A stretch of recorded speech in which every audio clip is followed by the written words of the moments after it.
마태복음 28장 1절부터 10절 말씀을 제가 봉독하겠습니다. 안식일이 다 지나고 안식 후 첫날이 되려는 새벽에 막달라 마리아와 다른 마리아가 무덤을 보려고 갔더니 큰 지진이 나며 주의 천사가 하늘로부터 내려와 돌을 굴려내고 그 위에 앉았는데 그 형상이 번개 같고 그 옷은 눈같이 희근을 지키던 자들이 그를 무서워하여 떨며 죽은 사람과 같이 되었더라. 천사가 여자들에게 말하여 이르되 너희는 무서워하지 말라. 십자가에 못 박히신 예수를 너희가 찾는 줄을 내가 아노라. 그가 여기 계시지 않고 그가 말씀하시던 대로 살아나셨느니라. 와서 그가 누우셨던 곳을 보라.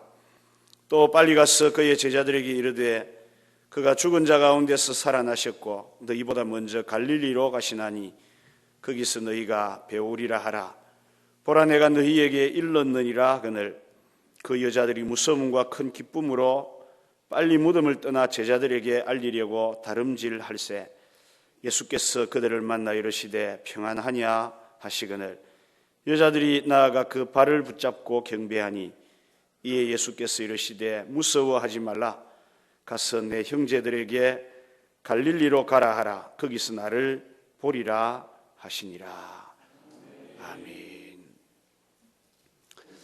오늘은 우리 주 예수 그리스도께서 죽음의 권세를 깨고 부활하신 부활절입니다. 이 부활의 큰 능력과 기쁨이 우리 모든 성도들 위에 임하시기를 축복합니다. 성도들의 가정과 생업터 위에도 이 부활의 능력이 크게 역사하시기를 축복합니다. 예수님의 부활은 기독교 신앙의 핵심입니다. 부활은 가장 중요한 신앙의 기초입니다. 그래서 만약 기독교에서 부활이 없다면 기독교는 가장 기만적인 종교가 될 것이고 우리 성경의 모든 기록은 허무맹랑한 신화에 불과할 것입니다. 뿐만 아니라 예수를 믿는 우리 그리스도인들이 이 세상에 가장 불쌍한 사람일 것입니다. 그러나 예수 그리스도의 부활은 명백한 사실입니다. 그러기에 기독교는 참 생명의 종교이며 우리 기독교인은 참 복된 사람들이라고 말씀드릴 수가 있습니다. 저는 오늘 부활절을 맞이하여 이 기쁨의 날에 예수님의 부활이 우리에게 가르쳐 주시는 진리의 말씀들을 몇 가지 생각해 보려고 합니다. 첫 번째로 예수님의 부활은 죽음에서의 부활입니다. 우리는 이렇게 부활절을 축하하고 모였지만은 그러나 예수님의 제자들은 어떠했을까 하는 겁니다. 아마 그들은 예수님이 십자가에 죽으셨을 때 자기들의 일터와 생업터를 다 버리고 주님을 3년 동안 따라다녔기에 실망과 그들의 낙담은 아마 말할 수 없이 컸을 것입니다. 그들은 모두 다 예수님의 십자가와 함께 중심을 잃고 흩어져 버리고 말았습니다. 이런 슬픔이 가득한 가운데 오늘 1절에 보시면 막달라 마리아와 여인들이 예수님이 장사된 무덤을 향해 갑니다. 그것도 새벽 미명에 무덤을 찾아 그들이 보려고 갔다고 성경이 말씀합니다.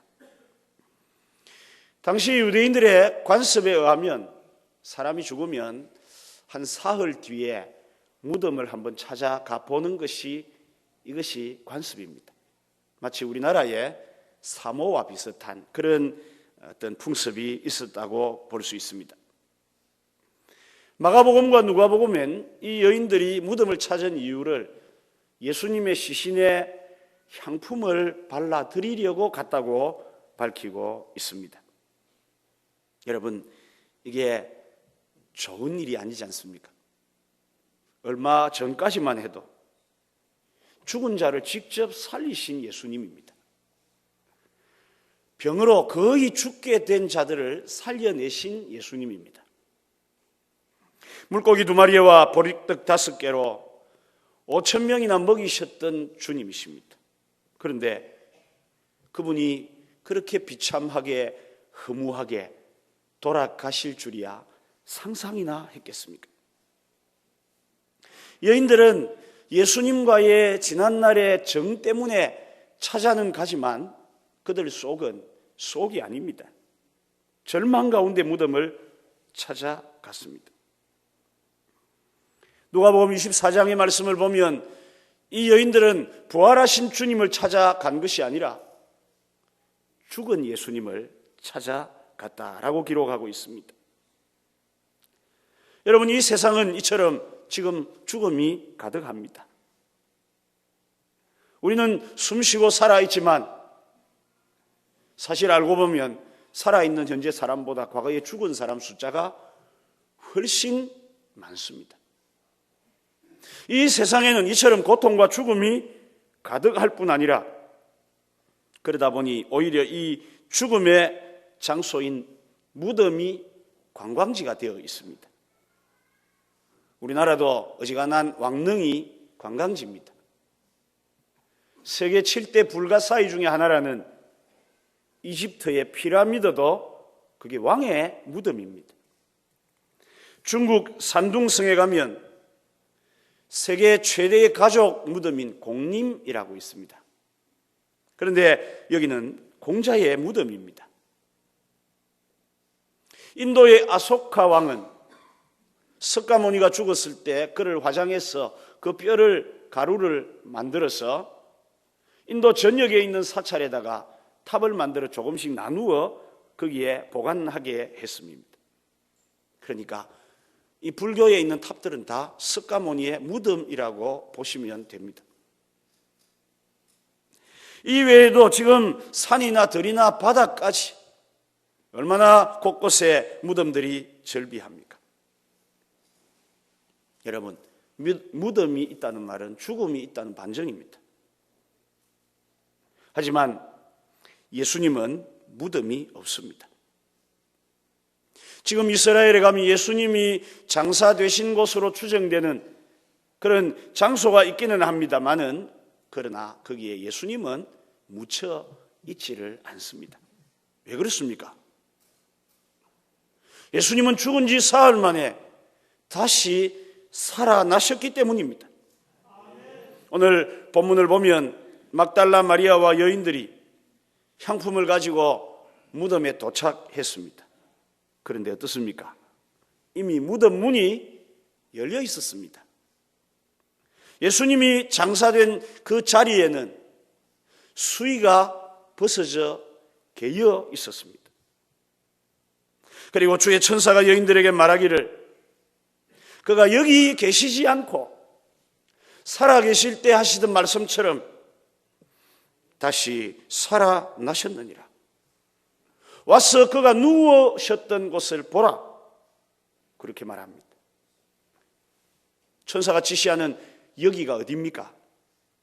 거기는 죽음의 자리 무덤입니다. 하지만 그 죽음의 자리 무덤에는 우리 예수님이 계시지 않습니다. 예수님은 부활하신 것입니다. 예수님의 부활의 증거는 너무 많습니다.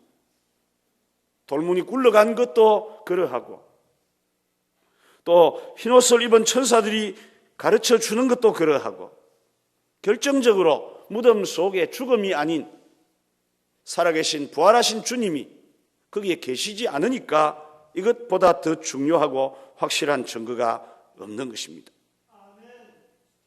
사람들은 지금도 부활을 잘 안 믿으려고 합니다. 왜냐하면 상식적으로 이해가 안 되니까 그렇습니다.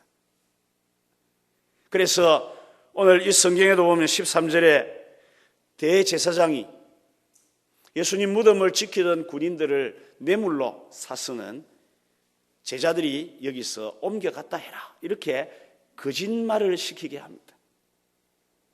여러분, 과연 이게 거짓말로 통할 일입니까?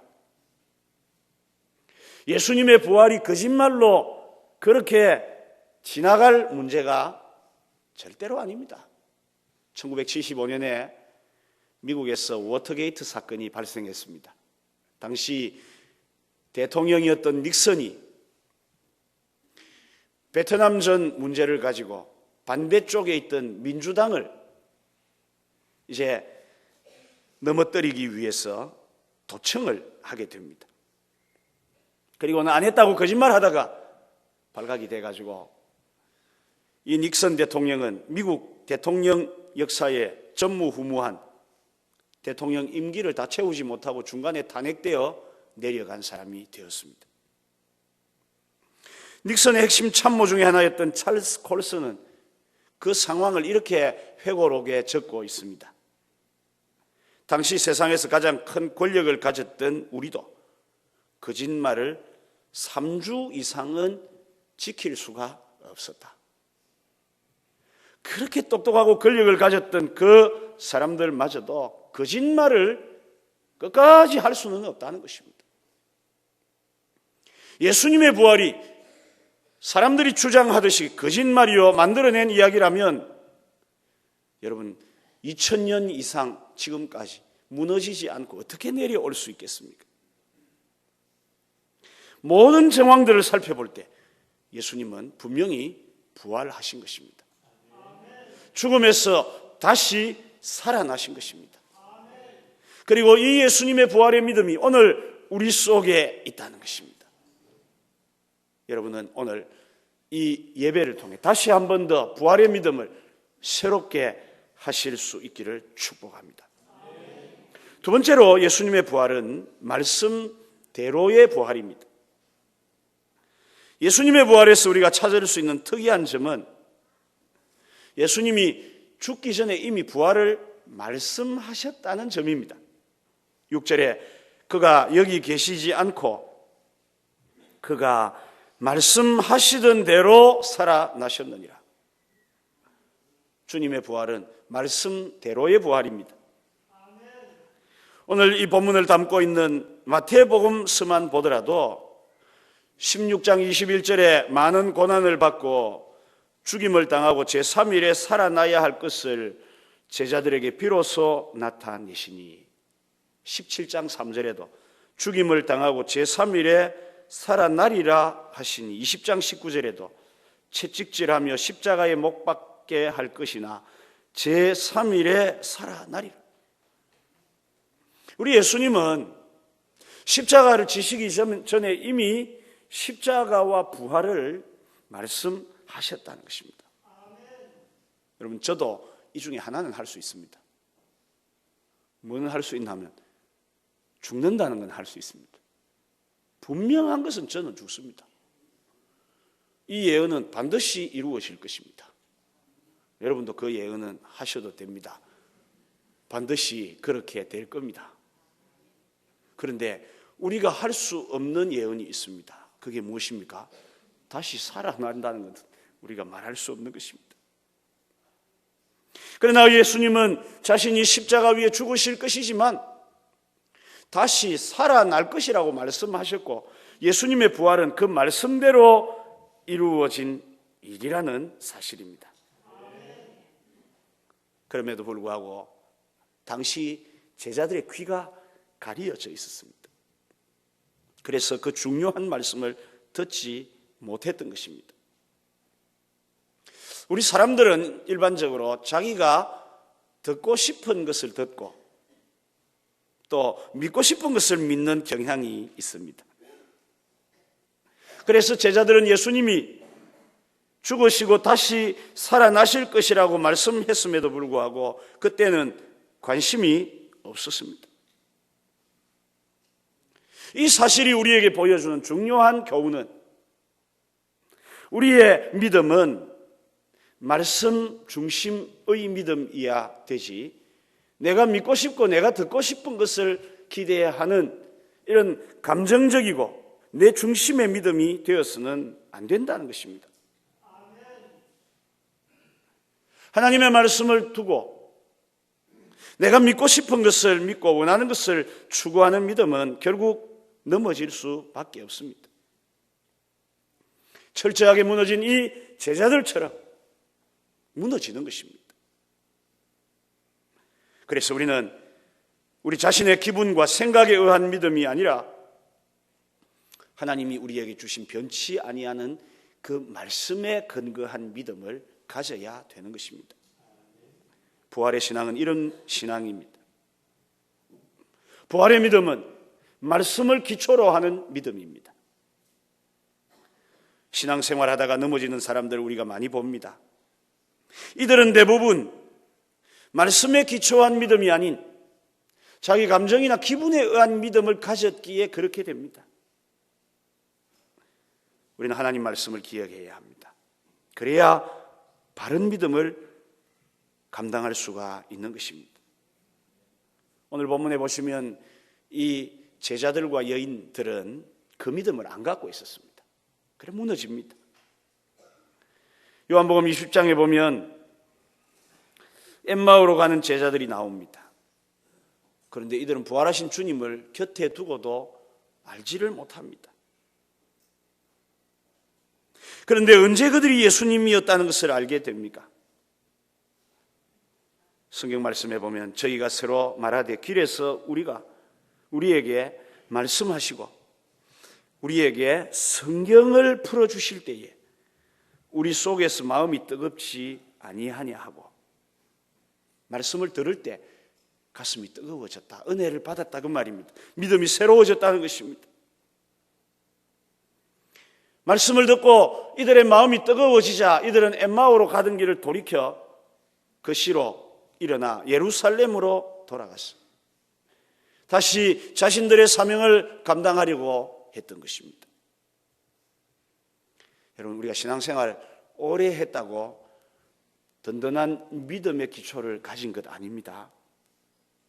집사가 되고 장로가 되고 심지어 목사가 되고 신학자가 되더라도 하나님의 말씀에 기초한 믿음을 가지지 않으면 바른 믿음이 될 수가 없습니다. 지금도 예수님의 부활을 신화라고 말하는 목사, 신학자들이 우리나라에도 있습니다. 이들은 예수님의 부활은 사실이 아니라는 겁니다. 만들어낸 이야기라는 겁니다. 왜 그렇습니까?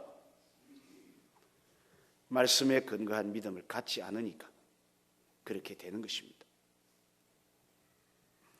우리는 부활의 신앙을 말씀을 통해 찾아야 합니다. 고린도전서 15장 3절 4절 말씀에 보면 이는 성경대로 그리스도께서 우리 죄를 위하여 죽으시고 장사 지낸 바 되었다가 성경대로 사흘 만에 다시 살아나셨다라고 사도 바울이 외치고 있는 것입니다. 그러므로 부활주일에 우리는 하나님 말씀에 기초한 믿음으로 다시 우리 믿음을 재정립해야 할 필요가 있는 것입니다. 세 번째, 예수님의 부활은 우리를 통해 전파되어야 합니다. 8절에 보면 그 여자들이 무서움과 큰 기쁨으로 무덤을 빨리 떠나 제자들에게 알게 하려고 다름질했다 이렇게 말합니다. 가장 먼저 부활의 소식을 알았던 막달라 마리아와 여인들이 아직도 알지 못하는 제자들에게 부활의 소식을 전하기 위해 다름질했다 이렇게 이야기를 합니다. 그러므로 부활의 신앙은 우리로 하여금 전도와 선교의 사명을 감당하도록 하는 것입니다. 실제 초대 교회는 그리스도의 십자가와 부활을 날마다 가르쳤다고 합니다. 십자가와 부활만큼 더 중요한 믿음이 없기 때문에 이것을 쉬지 않고 증거했던 것입니다. 여러분이 오늘 이 본문을 다시 한번 자세히 보시면 눈에 띄는 말씀이 있습니다. 그것은 부활하신 예수님이 갈릴리로 가신다는 겁니다. 그리고 또 그 뒤에 말씀에도 보시면 갈릴리로 가라고도 말씀합니다.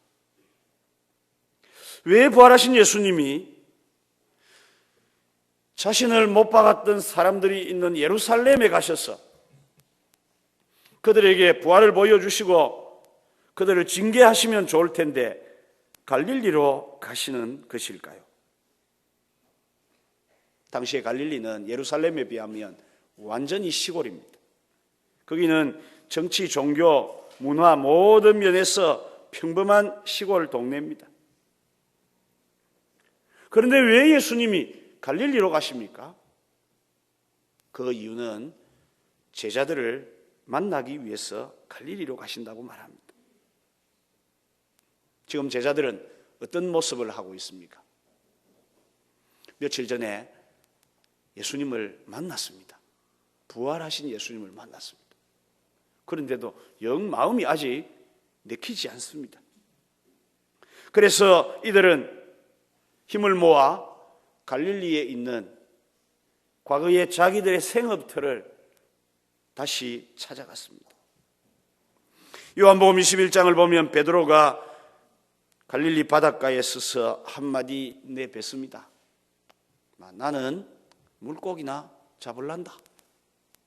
그랬더니 그를 따라갔던 다른 6명의 제자들도 우리도 고기나 잡아먹고 살아가자.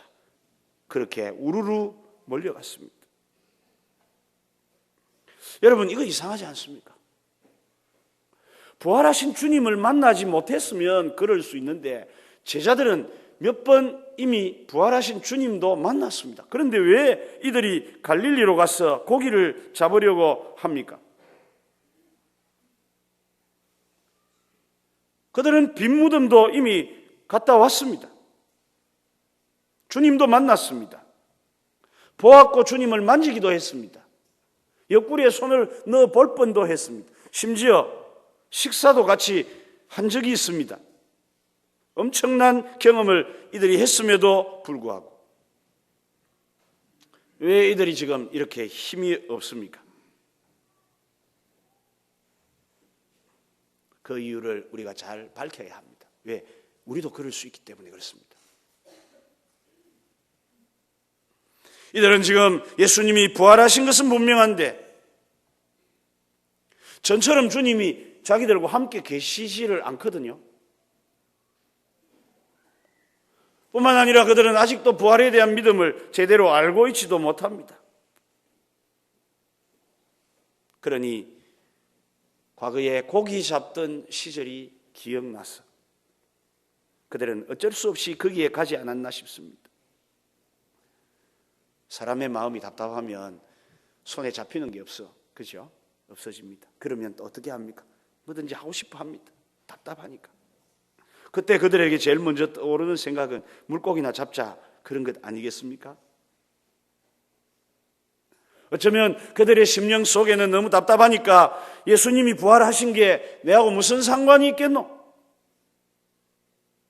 갑작스럽게 십자가를 지고 죽으셔서 슬픔을 주시더니 또 갑작스럽게 부활하셔서 이걸 어떻게 해야 좋을지 모르겠다. 여러분, 그런 정신을 차릴 수 없는 지경이 지금 제자들 모습이 아니겠습니까? 그러기에 부활을 보고도 믿기지 않았고 자기들과는 상관이 없다고 생각했는지 모릅니다. 예수님 부활했으면 했지. 내하고 무슨 상관이 있노? 이런 심정이었을 것입니다. 그래서 이들은 지금 막 그냥 고기나 잡고 속 편하게 살자 하고는 거기에 갔는지 모릅니다. 여기서 우리가 볼 것은 이들이 누굽니까? 그냥 무리들 같으면 그럴 수 있습니다. 이들은 제자들입니다. 불신자가 아닙니다. 신자입니다. 예수님을 보았고 만졌습니다. 부활도 보았습니다. 그런데 확신이 그들에게 없는 것입니다. 누굴 닮았죠? 누굴 닮았습니까? 나를 닮았습니다. 믿기는 믿는데 확신은 없고 예수님의 부활에 대해서 담대히 증거하고 싶은데 할 능력도 없고 용기도 없고 우리하고 참 닮아 있습니다. 우리 중에도 군중 심리에 쌓여서 기도하면 큰 소리로 하는 사람도 있습니다. 누가 이끌면 교회 일도 하는 사람이 있습니다. 문제는 자기 스스로는 아무런 확신이 없습니다. 안 믿는 것은 아닌데도 불구하고 부활의 이 능력과 믿음이 가슴을 울리지 못하는 경우들이 있습니다. 여러분, 이게 문제입니다. 안 믿으면 아예 안 믿는 쪽으로 분류를 하면 됐는데, 믿는데도 불구하고 이 믿음이 역사하지를 못하는 것입니다. 이 믿음이 나를 움직이고 변화시키지도 못하고요. 그래서 이 제자들처럼 갈릴리 바닷가나 기웃거리는 성도들이 교회 안에 꽤 있지 않겠나 싶습니다.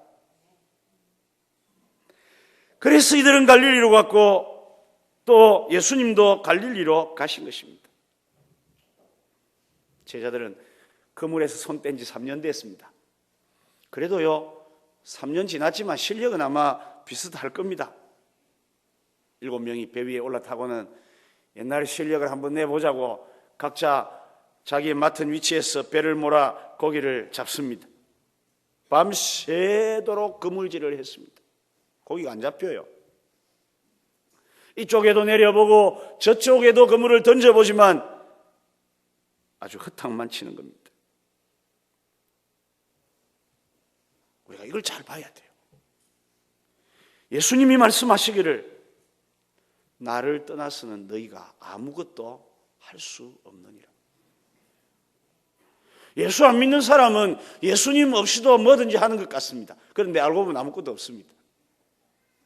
그런데 예수 믿는 우리도 주님을 떠나서는 우리가 아무것도 할 수 없습니다. 이 자기 무능에 대한 고백이 없이는 역시 능력도 없는 것입니다. 어느덧 제자들이 밤새도록 고기를 잡다가 희뿌옇게 동이 트어올 때쯤 허탕치고는 배를 이제 바닷가에로 대고 있습니다. 그런데 항구에 누군가가 이야기를 합니다. 야, 너희들한테 고기가 있느냐? 고기가 없습니다. 그러면 지금 배 오른편에다가 그물을 내려라. 거의 항구에 다다랐으니까 수심도 얕을 것이고요. 거기에 고기가 있다고 보기는 전혀 어려운 형편입니다. 반신반의했지만 배 오른편에 그물을 그들이 던졌습니다. 그런데 웬일입니까? 그물이 안 끌려 올라오는 겁니다. 뭔가 잘못 밑에 걸렸나 싶어 서서히 온 힘을 다해 7명이 당기니까 올라오기 시작하는데 그 속에는 고기가 가득 차 있는 것입니다. 그때 눈치 빠른 요한이 감이 옵니다. 주님이시다 하고 소리를 쳤습니다. 베드로는 이 말을 듣자마자 그 배에서 뛰어내려서 예수님을 향해 달려갔습니다. 갔더니 우리 예수님이 그 바닷가에다가 숯불을 피워 놓으시고 떡을 구워 놓고 생선도 잡아 구워 놓으셨어요. 말없이 예수님은 제자들에게 그것을 떼어 나누어 주셨습니다. 며칠 전에 주의 만찬에 참여할 때와 같지 않습니까? 아마 허기진 제자들이 배가 되게 고팠던 것 같아요. 너희가 가져온 고기를 가온나. 그래서 더 구워서 그들에게 실컷 먹여주셨습니다. 제자들은 이제 말이 없습니다. 입은 있어도 할 말이 없습니다. 우두커니 있는 제자들을 향해 주님이 말씀합니다. 요한의 아들 시몬아, 네가 이 사람들보다 나를 더 사랑하느냐? 그때 베드로가 대답을 합니다. 내가 주님을 사랑하는 줄 주님께서 아십니다. 이런 대화를 몇 번 합니까? 3번을 거듭합니다. 그리고 주님은 그들에게 내 양을 먹이라, 내 양을 치라는 사명을 더해 주신 것입니다. 그러니까 예수님이 갈릴리로 가신 이유는 제자들을 새롭게 하시기 위해서입니다. 그리고 그들에게 사명을 주시기 위해서입니다. 여러분, 부활의 신앙은 이처럼 우리를 새롭게 하는 신앙입니다. 우리의 믿음이 좀 묵은 것 같습니까? 퇴보한 것 같습니까? 좀 낡아지고 약해진 것 같습니까? 이럴 때 우리가 바라보아야 할 믿음은 부활의 믿음입니다. 예수의 부활이 곧 나의 부활이요, 예수의 부활의 그 능력이 내게 임하여 있음을 믿을 때에 우리는 제자들처럼 다시 새로워질 수가 있는 것입니다. 아울러서 이 부활의 신앙은 우리로 하여금 사명을 감당하게 합니다. 아직도 이 세상 속에 주를 알지 못하는 영혼들에게 우리가 부활의 신앙을 가지고 나아갈 때 그 영혼들을 살리고 새롭게 할 수가 있는 것입니다. 말씀을 마칩니다. 사랑하는 성도 여러분, 올해가 예수님 부활 몇 년인지 잘 기억은 안 납니다. 2000년은 된 것 같습니다. 너무 오래됐죠. 그래서 이 신앙이 우리에게 쇠퇴해서 되겠습니까? 아닙니다. 부활의 믿음은 다시 살아나야 합니다. 우리 속에서 다시 일어나야 합니다. 그리고 이 부활의 능력이 다시 우리 성도들을 사로잡고 더 깊은 믿음의 자리를 향해 이끌어 가야 되는 것입니다. 주님이 부활하신 이 부활의 권능이 병든 여러분의 병을 치료하실 줄 믿습니다. 문제 있는 여러분의 삶의 문제를 해결하실 줄 믿습니다. 여러분의 고민과 염려들을 다 물리치고 하나님의 은혜로 다시 채울 줄 믿습니다. 이 믿음으로 다시 주님을 향해 걸어가는 복된 우리 성도들이 되시기를 주님의 말씀으로 축복합니다.